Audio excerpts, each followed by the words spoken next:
Right. Hi friends. In this video, we'll discuss about the continuous probability distributions.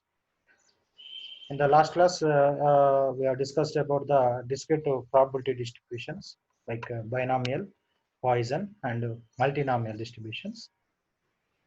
But if it comes to the issue case of the continuous probability distribution, we'll discuss about the normal distribution and exponential and gamma distribution. So first of all, we'll look into the normal distribution in this one. So we'll discuss about the probability density function and what is the standard normal distribution and their properties, and we'll do some problems and how to find the mean and variance of the normal distribution. That all these things we'll discuss in this video. Now, what we'll see, what is the normal distribution?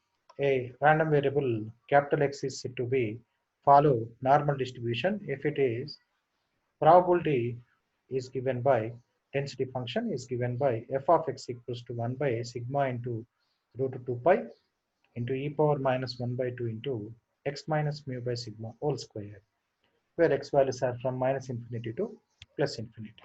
And we write as x takes the normal distribution mu comma sigma square. Let z equals to x minus mu by sigma, then z is called a standard normal variable, and the corresponding standard normal distribution is phi of z equals to 1 by root pi into e power minus z square by 2, where minus infinity is less than z less than plus infinity. Then we'll say z follows normal distribution with parameters 0 and 1. So if we use z equal to x minus mu by sigma, then I can change the distribution into standard normal distribution. Now we have the following properties of the normal distribution. So this is right hand side, whatever is there, that is the normal curve, and it has the following properties. The first one is the curve is well shaped and it is symmetric. The mean and median mode are equal. The curve is symmetric. The curve is asymptote to x-axis. The curve has a point of inflection at mu minus sigma and mu plus sigma. The distribution is mesochotic. The total area under the curve is 1. And we'll see the area properties. The probability mu minus sigma is less than or equal to x, capital X less than or equal to mu plus sigma is 0.6826.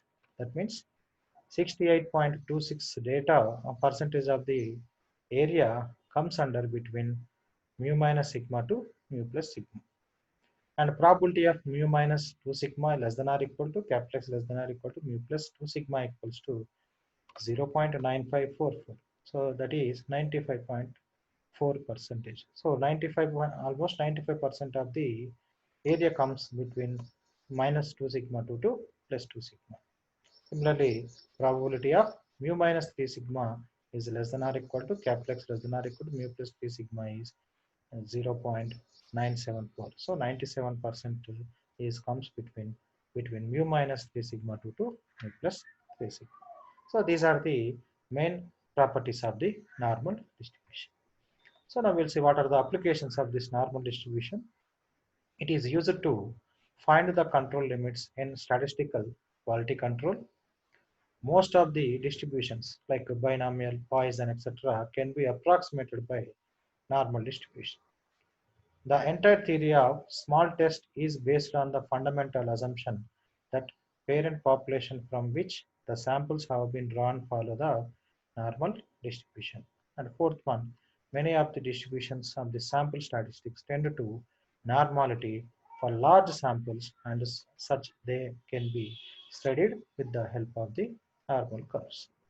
Now we'll see how to find what is the mean and variance of the normal distribution. Now, if x is a random variable, then the normal distribution will get into standard normal variable by substituting z equal to x minus mu by sigma. If x is the random variable, then standard normal variable we can transform x by using the formula z equal to x minus mu by sigma. So where mu is the mean and sigma is the standard deviation. Then what is the mean of the standard normal variable. So I know that the mean, or we can say expected value of z, E of z equals to E of x minus mu by sigma. So 1 by sigma into E of capital X minus E of mu. So 1 by sigma, expected value of x is mu, and expected value of mu equal to mu. So mu minus mu equal to 0. Therefore, the mean of the normal distribution is 0, because so mean and mean of the standard normal expected value of z is equal to, I got 0. Therefore, the mean of the normal distribution is 0. Similarly, variance of the standard distribution. So the variance of the z, by the definition, we have expected value of z square minus expected value of z whole square. So is equals to expected value of z square minus expected value of, what is the value of this one, x minus mu by sigma whole square. So expected value of x minus mu whole square by sigma minus 1 by sigma square into expected value of x minus mu whole square. So 1 by sigma square into expected value of x minus mu whole square minus expected value of x minus mu whole square. So is equal to 1 by sigma square into variance of x minus mu. So 1 by sigma square into variance of x minus variance of mu, because mu is a constant. So variance of the constant is 0. That's mainly 1 by sigma square into sigma square minus 0 is equals to 1. Therefore, the mean of the normal distribution is 0 and the variance is 1. Therefore, if we'll say z follows the normal distribution, when we can denote as z follows capital N of 0, 1, where 0 is the mean and 1 is the variance. So these 0 and 1 are the parameters for this one. Similarly, if x is the random variable and it takes the normal distribution, then mu comma sigma. So mu is the mean, sigma square is variance. So if z takes a normal distribution with parameters 0 and 1, 0 is the mean of the normal distribution, and variance is the variance equal to 1 is the